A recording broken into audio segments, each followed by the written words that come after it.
No matter what type of game appeals to you, if you've played anything within the last decade, you've most certainly heard of From Software, the developers responsible for immensely successful titles like Dark Souls, Bloodborne, Sekiro, and most recently, Elden Ring. A game with an estimated playtime long enough that you start second-guessing whether or not you should even buy it, out of fear that it would consume your life for the next few months. No, seriously, if I get Elden Ring, there's no way I finish that in 50 hours. Nowadays, FromSoft is recognized almost exclusively for the key features their projects showcase. Large interconnected worlds with amazing atmospheres, an emphasis on exploration, the lore being told through unconventional means like item descriptions, and most controversially, a difficulty that sometimes borders on the masochistic. Public discourse has never really been my thing. The games I play are usually enjoyed in my own little corner, so it's always wild to me to see FromSoft trending every week over the same old debate about difficulty. It'd be too easy to focus solely on the negative here. People are slowly opening up to the idea that not every experience has to be made for them, and that's cool. Maybe we should cherish games for what makes them special, whether you're great at them or not. It's not because I don't have the mental fortitude to chuck myself at the same boss 40 times in a row that it means I can't enjoy what Dark Souls stands for. I can't help but love the aesthetic, the world building, the way each fight feels 1,000 times more rewarding because of the ass kicking you got in the way there. There is something charming in how you start off as this weak garbo man and have to crawl your way to greatness, ever improving, learning, adapting on the fly as you memorize each enemy's patterns. I may not be good at the game, but it's something I admire. Probably helps a bit that I'm framing it as some peak shonen manga stuff. The series and its community just radiate passion, and it's hard not to get swept up by that.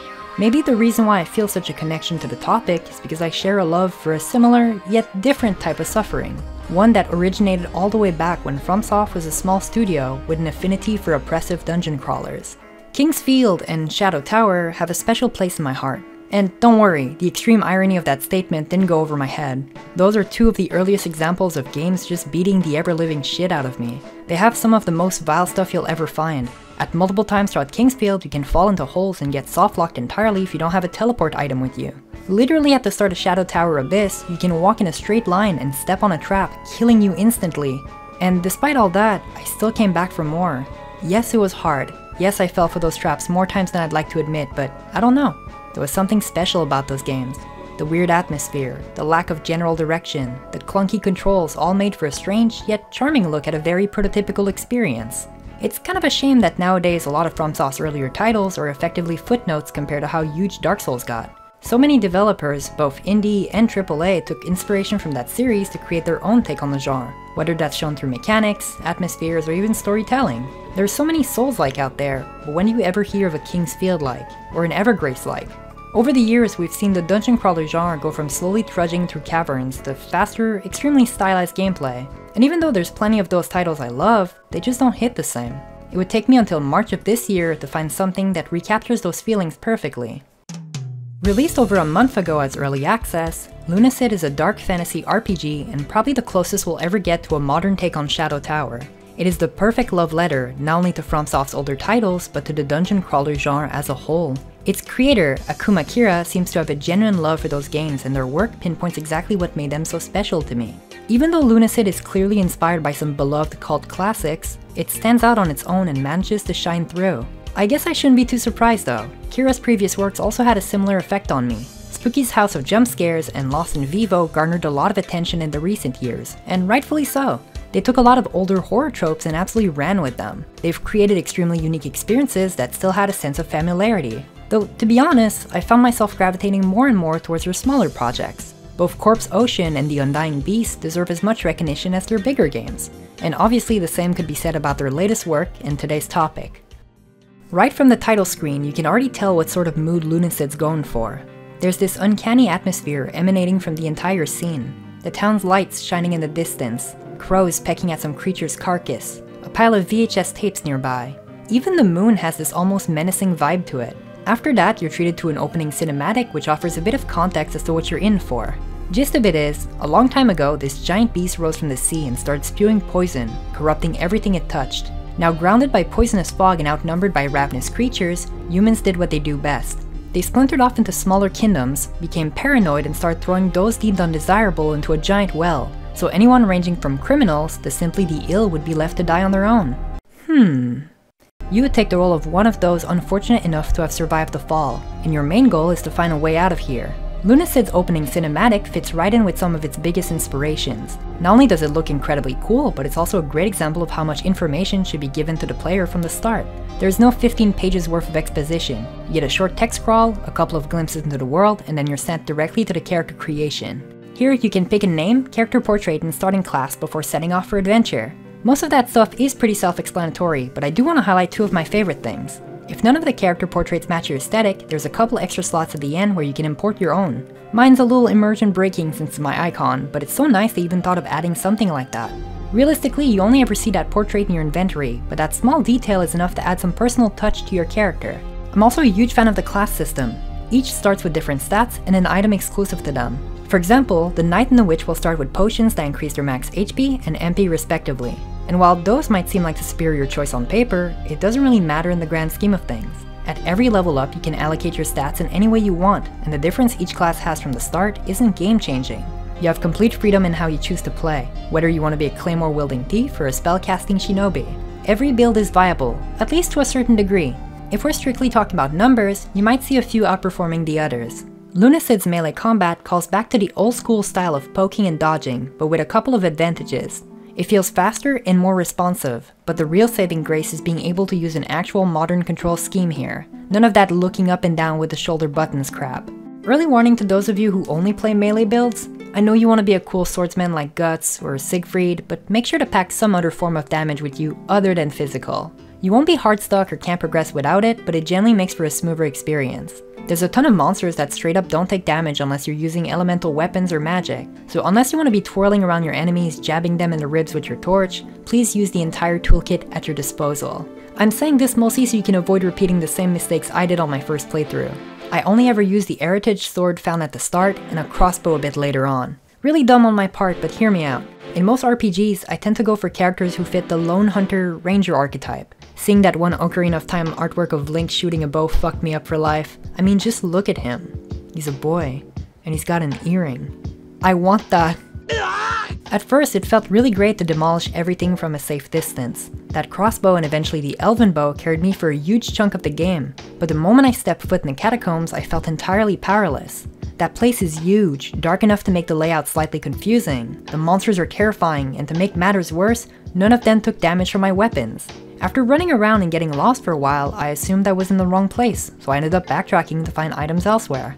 A little bit after that, I also tested out a pure magic build on a side character, and as it turns out, I'm just super dumb. Magic essentially trivializes 95% of all enemies. Sometimes you might have to switch around which spell you're using, because some of them are immune to certain types of damage, but yeah. My second playthrough was carried by the basic fire spell, the lightning spell, and eventually a slime spell I got from a side quest. It's kind of funny, I had already picked up a lot of those on my first playthrough, but didn't think about using them. Call it commitment to the character roleplay or something. It's really important for me to emphasize the game's not at fault here. Lunacid offers you a ton of options, and it's up to you to make the best of everything available. Plus, I think it's really cool that it ended up challenging the way I usually play. I was constantly trying out new stuff, switching weapons to see what worked best in every scenario. From the moment I stopped limiting myself to the crossbow, my appreciation for the combat system grew exponentially. If I stuck to my ranged weapon playstyle, I would have missed out on so much fun stuff. Like at some point in the underground sewers, you can find this broken hilt with a note that reads, "I die in this dampened mire. My cleansing flame dried up." From a first glance, the item seems useless, but if you stick through with it, you can eventually upgrade into this really cool fire sword. There's a lot of other weapons you can upgrade, so I spent a lot of time rotating which one I was using to see what each of them would end up like. And even though it's not every weapon that has that luxury, the rest of them are still appealing enough to use, either because of their stats or just stylistically. I mean, how many games do you know lets you use the sword from Vampire Hunter D? You probably already guessed, but the second time in the catacombs was a lot less stressful than before. All of the monsters I thought invincible were easily dispatched, not only with magic, but also half of my inventory. Maybe if I wasn't so focused on using only the crossbow, I would have noticed that I had a lot more options than just a torch. There's obviously still a lot of advantages that come from picking ranged weapons and magic over melee, but it's not nearly as bad as I thought. There's also an argument to be made about magic and certain spells being pretty overpowered, but I don't think it's that detrimental to the experience. Lunacid is an early access single player game, so damage values and mana cost are probably easier to adjust than if it were an online title hinging on its PvP balance. Obviously, I don't claim to be an expert in the matter, but Lunacid's balance seems like something that can be solved in a way that doesn't jeopardize anyone's preferred playstyle. I'd love to see something like an increased mana cost if you're spamming spells, or maybe a bigger cooldown in between them. because at the moment there's practically no limit to how fast you cast if you've been pouring your stats into intellect. I wouldn't see them nerfing magic into the ground though, especially with the amount of love already poured in that system. It's kinda wild how Lunacid managed to turn me around completely on that. I usually never play magic-based characters, but here I spent so much time collecting all the spells, trying each of them out. You've got the usual projectile-based attacks, there's a fairy you can summon that assists you in combat, or even a flame you can drop wherever you want. Any enemy that comes in contact with it finds itself taking a huge chunk of damage. Combat isn't the only application for spells though. There's a ton of them that makes the world easier to travel. An orb of light that follows you around so you don't have to whip out your torch constantly. Windrush is also incredibly useful for backtracking, allowing you to cross entire maps in just a few seconds. Or even the coffin that you can use as a sort of stepladder to reach spots you normally couldn't. There's an entire different category of spells too, obscure blood arts that use your health instead of mana. I haven't really found too many places to use those besides in the forest, or that one time I made a statue bleed, whatever that accomplished.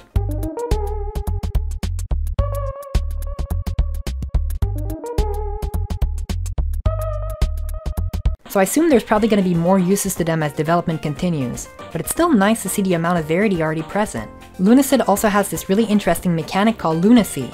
Casting spells increase the effectiveness of your magic and your experience gained at the cost of taking more damage. What's really unique about Lunacid is that the rate at which you gain it is influenced by the current real-life lunar phase. Even though it feels a lot closer to games that use your console or your PC's inner clock, I couldn't help but think of Boktai, this underrated GBA game that had a light sensor in its cartridge. Playing during the daytime would recharge your gun's energy, and if it ever ran out, you'd have to avoid conflict and play stealthier instead. It made me wonder how far Lunacid could realistically push their own mechanic. Like, imagine being able to find a secret area or an item only available when the moon is in a certain phase. Probably stuff closer to Easter eggs rather than like full-blown progression though, because I don't think players would be too happy with having to wait actual real-life days to continue playing. But still, definitely hoping they flesh out Lunacid because it has huge potential. Everything I've talked about so far circles back to what is probably one of the game's biggest selling point, its emphasis on exploration. From the ominous Temple of Silence and its stench of death, to the disturbing yet oddly calming Sanguine Sea, Lunacid's world is one that begs to be explored. The overall level design and its lack of clear direction, beyond the odd sign here and there, both serve to make the world feel gigantic, as well as creating a tense atmosphere. You're constantly on edge, never sure what could be right around the corner, and I love that. The game manages to convey a sense of grandeur every step of the way. Even though the warp crystals allow fast travel to 6 different locations once unlocked, there's more than a few areas in between those. Almost each zone has multiple ways of reaching them, and exploration is often rewarded with shortcuts that make the world feel entirely connected. Areas often lead to entirely separate subzones, acting as a natural extension of their respective aesthetics. One of my favorite examples is the Yosei Forest with its impressive sense of verticality.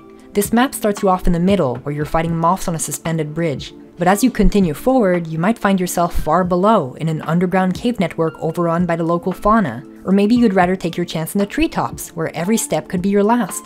A big enjoyment on my part came from finding those areas. Near the very start of the game, in Hollow Basin, there's this clear pathway you can see but can't access right away. You could either dedicate some stat points and dexterity for some extra jump height, or use the coffin spell to cross the gap. And it might seem like a small thing at first, but coming back later with the means to overcome that challenge felt incredibly rewarding, especially since it opens up an entire area to explore. Lunacid's gameplay also seems to take inspiration from Metroidvanias. Exploration's usually done through non-linear levels. Backtracking to older zone often unlocks shortcuts. Some aspects of progression like HP and MP upgrades are hidden throughout the world. Same thing goes for your entire arsenal. The more interesting spells and weapons tend to be found through secret areas, or even obtained through puzzles. The main difference with the Metroidvania genre being that Lunacid doesn't have an in-game map. Not everyone's gonna agree with me, but I think my playthrough benefited from it. The lack of a proper map meant I got accustomed to my surroundings by fully immersing myself and remembering where everything was. Even went to the length of taking notes while playing so I wouldn't forget certain points of interest. And it's not like Lunacid is this giant 200-hour open world game. Most levels are pretty sizable, but never got confusing to the point of frustration. Except maybe the first time in the catacombs, though that's totally on me.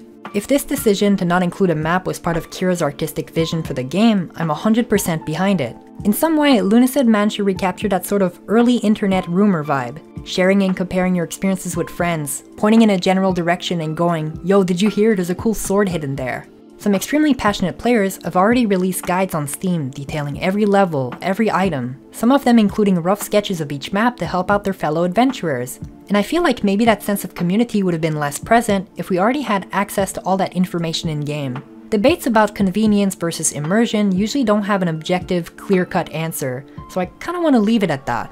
Lunacid gave me this inherent desire to explore, and even though that alone would have been enough, Kira went above and beyond to fill the entire game with so much fun stuff. Side quests that reward you with unique weapons, additional lore found through books and notes. Despite a lot of that information being kept vague on purpose, every tidbit of it you get serves to flesh out the world tremendously. There's also this amazing example of environmental storytelling right near the start. After getting the coffin spell, I tried breaking the game by stacking a ton of them in hopes of finding a way out. Turns out, the developer predicted that. There's this secret zone right above Hollow Basin where you can find a gate and some skeletons clinging to it. The zone is practically empty besides that, but at the moment, it felt as if the game reinforced the point that there is no escape from here. It's a really nice way of furthering the story, and it doesn't stop at that. Lunacid showers you with plenty of small details you could easily miss if you're not paying attention. Like how your character is pretty much a floating disembodied hand, a call back to the intro where it got cut off before falling into the well. No clue if it's canon or not, but it made me wonder. Another thing I noticed was the possible relation between two enemies you can find. The mummies in the Temple of Silence used to be monks, and the reason why they have this huge gaping hole for a face is because of extreme meditation. They wanted out of this place so bad their brains physically crawled from the inside out. That alone is some pretty gnarly lore, but where it truly gets interesting is way later on. In a completely different zone, you can find the Enlightened Ones, those weird nervous systems floating around. Obviously, this is just my interpretation on it, but maybe they couldn't leave the well, so instead they dedicated their lives to amassing knowledge in hopes of finding an answer someday. I get caught up so easily in talk about mechanics, min-maxing, and other technical video game stuff that I don't always take the time to appreciate small details like that, to truly immerse myself in that world. Lunacid managed to capture that sort of primal desire to explore dimly lit catacombs in hopes of finding something, anything. Weapons to collect, monsters to defeat, secrets and treasures hidden around. Just an adventure to be had. The appeal of getting lost in a world undiscovered is a concept much older than dungeon crawlers, let alone video games. Though my love for that sense of exploration came from a much stranger place.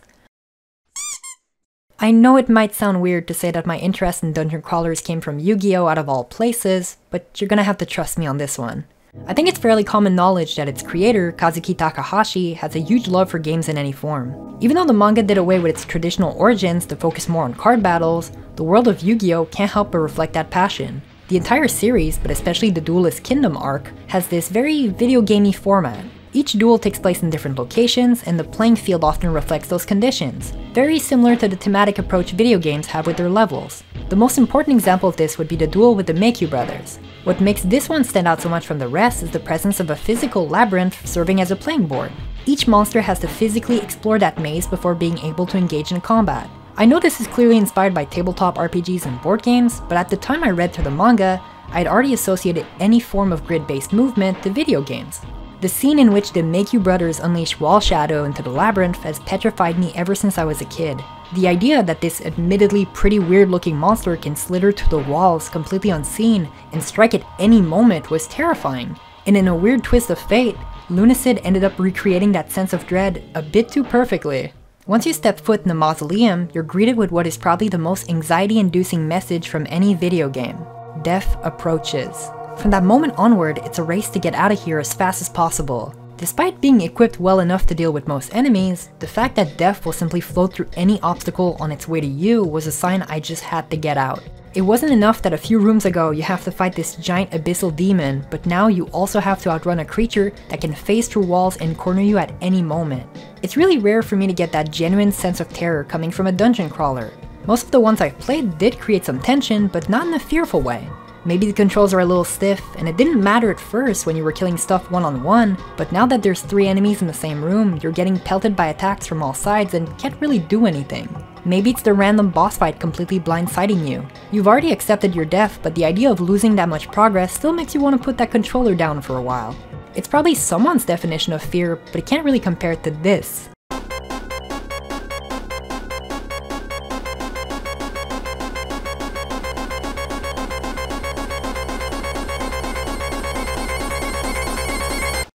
I should have predicted that Lunacid would inherit a lot of its traits from Kira's previous works, but still, horror is definitely not what I was expecting from the start. It's a big contributor as to why the game feels so unique. It probably would have been a lot easier and time efficient to create a one-to-one copy of Kingsfield and call it a day, but it just wouldn't have the same charm. Instead, Kira spent a lot of time injecting their own personal style in the game, and it ended up creating an experience you can't find anywhere else. The first area you visit isn't bad, but it kinda has this standard fantasy RPG vibe to it. The moment you move on from there though, the environment devolves quickly into its own thing. The game evolves beyond its own inspiration, and that's something you can find in so many facets of it. Like the art direction. It reminds me a lot of Majora's Mask or even Baroque. Both of these games showcase relatively cutesy characters superimposed on a world that feels bleak and threatening. Whether that's shown through the general atmosphere or the monsters inhabiting said world, it's a stylistic decision I've always vibed with. That very same feeling can be found through Lunacid's character designs. Not only do they contrast well with the environment presented, but also with the other models. The creatures look increasingly scarier as you delve further, while most NPCs feel like cool people you'd hang out with. Like my guy Daedalus over there just chilling in the library, reading forbidden knowledge all day. Or my personal favorite, Patchouli in the forest. I don't know if I'm reaching, but she might be a reference to Patches from a couple of FromSoft games. She's kinda mean to you, sells you a fake healing potion that turns out to be poison, even tricks you in doing some errands for her. The skull you end up retrieving on that quest wasn't a sacred artifact or anything, she just used it as a flower pot. Lunacid has this strange feeling of artistic unity despite its many contrasting elements. If just one thing stood out for the entire game, then yeah, I'd see why this could take you out of the experience. But here, it's part of the aesthetic, and the many different elements contribute to this sort of chaotic energy the game loves to use. You find a television hidden behind a secret wall in the middle of a crypt, but never stop to question it. That's just how this world functions, and many aspects of it, beyond its art style, contribute to that feeling, like the music for example.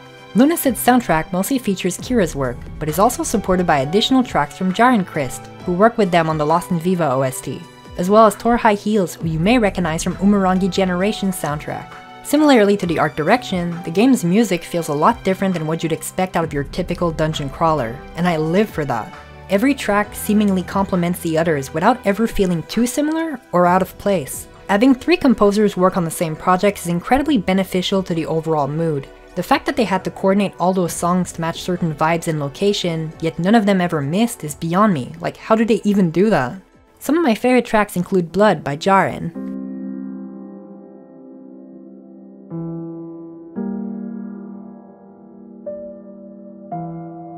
This song complements perfectly the sanguinency with its calmness, yet you can feel a lingering sorrow, as if something terrible happened here. I also really like Cerebro Temple by Kira.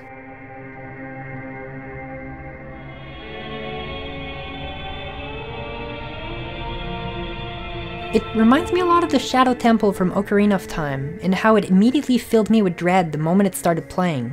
It feels ominous, but in the best way possible. And on the complete opposite side of things, the song that lives rent-free in my head, Dead Department by Thor.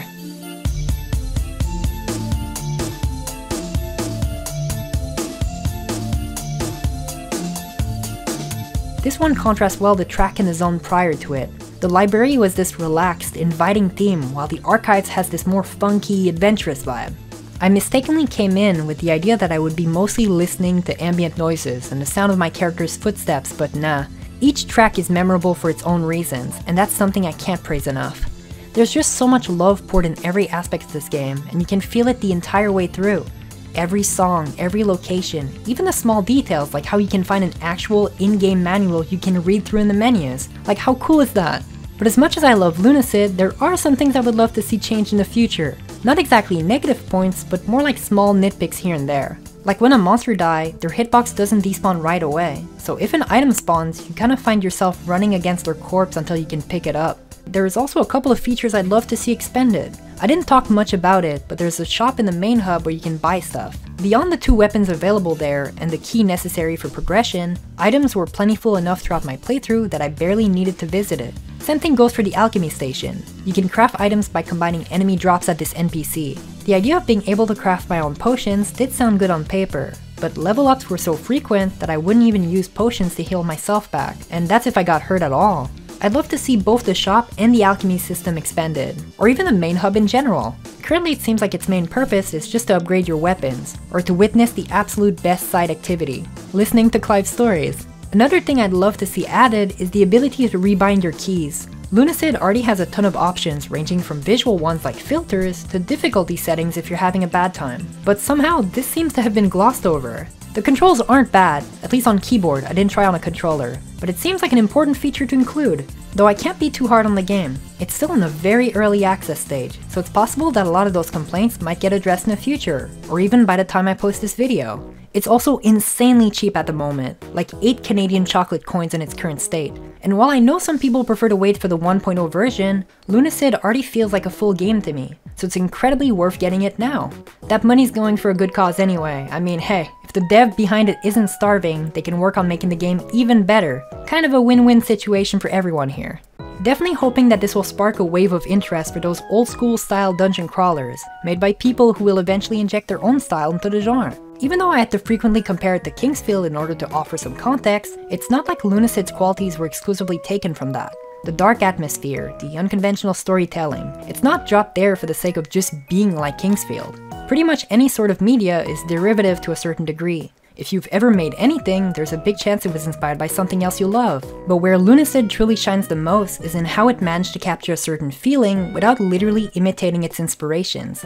I think it's super important to showcase that because a lot of games will fall in the trap that is just trying to be like something else. Lunacid instead stands out by being what it wants to be. It's like the dev is telling us, you'll never be able to catch someone else's wave, so why not make your own?